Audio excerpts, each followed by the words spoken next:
Good morning. Welcome to Thrive Talks. Anthony. Today we're going to have a insightful conversation. For those that are new to the channel, we make mental health conversations and content that's going to be beneficial to your personal development in addition to your well-being. However, in this conversation, we're going to be talking about how to manage anxiety during unpredictable situations. There are practical techniques to manage your anxiety during uncertainty, stressful, or even those unexpected life events. We got to take into consideration life be life, and life is not Candyland, and things will happen and things do happen, right? But if we stay grounded, we have that self-awareness, and we have a positive mindset, we are able to navigate through regardless of what the circumstances are, right? So once again, like I said, life events definitely do happen. Things can happen in an instant, whether it's a sudden job change, a health scare, or even just, like I said, a bad day that just didn't go as planned. You're driving, a little ticket happens, whenever you get pulled over. Things do happen, right? So uncertainty can trigger these intense anxiety, but like I said, when we stay calm and we recognize that we are able to get through whatever the circumstances are, but once again, that positive mindset, we're able to get through. So stick with me, grow with me, and we're able to learn through this video. So in our first segment, we're going to be talking about understanding anxiety and uncertainty, right? So why we feel anxious, right? So anxiety is a natural response to, perceived danger or lack of control. So when we just feel uneasy, we feel uncomfortable because we're not in, control of that circumstance. However, next is going to be the role of uncertainty, right? So our brains crave predictability, right? And that consistency, right? So when it's missing that, anxiety increases, right? So the brain's trying to get accustomed to control and that, over what's going on, the circumstances. And if we don't have it, it's feeling uneasy because it's like, what the heck's really going on here? Next is going to be fight, flight, or freeze, right? So anxiety puts the nervous system on high alert, even when no real danger exists, right? So the brain's always working. That's why it's always important for us to have moments of mindfulness to really calm it down, cool it down, right? And really just kind of get it grounded, because sometimes the brain is it's overworking for who knows what reason, right? In regards to some research insight, studies show that uncertainty is more stressful than predictability in regards to negative outcomes, because we can't prepare, right? So things happen. We can't always prepare and be predictable for what's going to come. However, we, like I said, got to keep ourselves relaxed and have that mindfulness to kind of help ourselves stay grounded. Next segment, we're going to be talking about common unpredictable situations that trigger anxiety, right? So there's a numerous amount of situations that I'm pretty sure a lot of us can think of, but like I said, things definitely can happen, and how we going to deal with it, right? So, but in regards to triggers that we can acknowledge, like I said, in regards to, like I said, a sudden job change, right? So a job loss, a breakups, illness, these things do happen. We have global events like the pandemic, to COVID-19, right? We have economic shifts, we have natural disasters, things that definitely do happen in regards to the world and the country, right? We got to take in consideration, and these things do affect how we operate, how we perform, how we feel, right? And everyday disruptions in regards to traffic jams. Don't get it twisted, you know what I mean? And we have tech failure, so we have issues with the computers, issues with technology, and also missed flights that cause us I really have somewhere to be. Why is this happening right now? And it got me tight, got me tense, it got me triggered, and it's messing with the anxiety. So there's different situations that cause us when we get bad news, in the moment of panic, and then choosing how we're going to be able to pause and self-regulate instead of just spiraling out of control, right? So we got to recognize these things, right? Next is going to be, in regards to our next segment, is techniques to calm anxiety in the moment, right?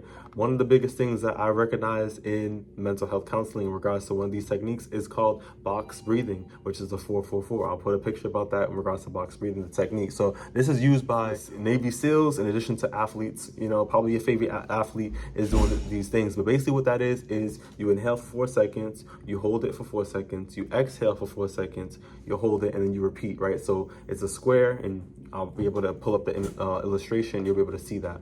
Next technique is going to be the 5, 4, 3, 2 to the 1 grounding techniques, right? So you're thinking about 5 things that you see, 4 things you feel, 3 things you hear, 2 things you smell, and 1 thing you taste. So you're really trying to get into the sensories, and you're tapping into these different sensations to get yourself grounded.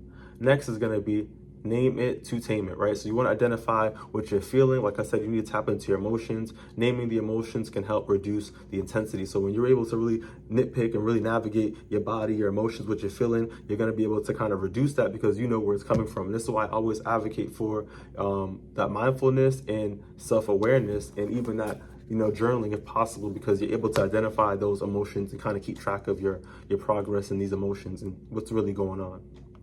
Next segment, we want to talk about long-term strategies for managing anxiety. This is something that's going to really be able to, like I said, reinvent, the way that you go about your self-care and the way that you have self-regulation and the way that you're able to navigate that anxiety, right? So off the rip, we're going to be talking about these daily practices for that resilience to help us navigate through difficulty. So you really want to start with creating a routine. Like I said, to be able to accomplish something, you want to be able to recognize that we need consistency, we need accountability, we need consistency to be able to have this discipline to help us with that resilience when difficult things definitely come. This is not a one-time thing. We just kind of just let it go and just toss it in its wraps, but we have to really work this in to be able to have the magic, and the benefits. So we want to be able to establish predictability, rhythm in regards to areas that you can control, right? So your morning routine, meals, and sleep. So recognize how you can create routines and where you're able to add ways to implement, good morning, the mindfulness. 2 is going to be limit information overload, right? So you really want to set boundaries in regards to, with the news, social media, and over checking those emails and information that's coming into your mind. That's negative. If it's not benefiting you, I would either say write it down to document it or don't even pay mind to it because it's not serving you, right? You really want to recognize positivity is going to help you. Negativity is going to pull you down and keep you kind of stuck. But overall, we got to reduce that anxiety. So like I said, limit that overload and set those boundaries. Number 3 is going to be practice mindfulness and meditation, very important. And as little as even 10 minutes a day can reduce that anxiety over time, right? So we recognize the more that you put in, it's going to be more beneficial. But if you can start with, start small to really develop that discipline like we talked about, this is going to be really beneficial over time, right? Number 4 is going to be seek connection. Like I said, we really got to recognize it should not take us to our elderly stages to recognize, okay, I need people, right? I need friends. I need socialization. I need event. I need to talk to someone, right? I need people to feel me the way I feel, right? And we all as humans, we have this and we need that connection, right? So talking to a friend, talking to a therapist, and I recommend the therapist because you have a professional to really see your situation with an objective lens. This person doesn't know you. They're not your friend. They didn't see you grow up. So they're really able to recognize things on a healthy note and really help you navigate through whatever experience that you're experiencing. So like I always advocate for a therapist, find one that is for you, and not all of them are going to be the same. Everybody is different. Everybody has their own personality. Everybody has their own unique gifts and abilities. So like I said, don't just shut one down because you had a bad experience, but really be open-minded, be optimistic, and recognize that people are people. Some people make mistakes as they should, but at the same time too, there's a protocol that people are supposed to follow. So I understand the frustrations, but like I said, just try to have a little open-mindedness towards that. In addition to that too, there is support groups that are able to reduce isolation and not panic, to help you recognize and have open perspectives from people that are kind of going through similar experiences as you. So like I said, seek that open connection. Next is going to be reframe and in regards to that narrative, right? So instead of like that mindset, you really want to include that positive mindset to help you navigate and push you forward with that resilience, right? So instead of saying, I can't handle this, you really want to try saying, this is hard, but I've handled things harder or like things like this before, right? So recognize that, bro. And that's really going to help you get through. In regards to some research insights, daily mindfulness and social support reduce anxiety significantly over time, right? So when you have that mindfulness, you're getting away from the noise, you're getting away from social media, you're getting away from all the distractions, right? That's prone to kind of get you all jammed up, right? And you're doing what you got to do in regards to your mindfulness, and you're self-centered, grounded, and you're doing all those techniques that we talked about, in addition to having, so that social support and talking to different people, venting, having that connection is going to help you significantly with that anxiety. So like I'm asking you, try your best to be positive. Try your best to, find people that are loving, caring, and develop that conducive environment for yourself, and things will be able to benefit you for the long term.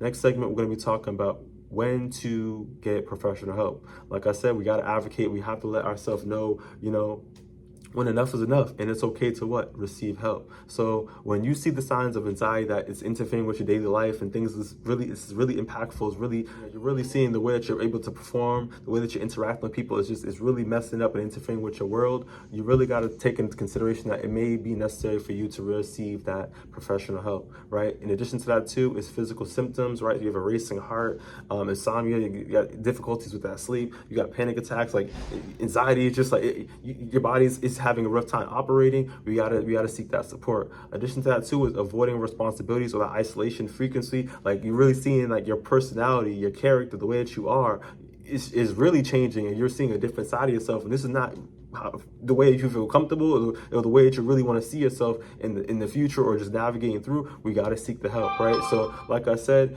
you're not weak, you feel me? You are strong when you seek help, right? Because it shows the courage. It sees that you're really trying to improve, and therapy, medication, or coaching could really be, a healthy response when you get that professional help. So I'm advocating for you. I want you to see the best side of yourself. I want you to improve. I really want you to glow. I really want you to be able to, love yourself.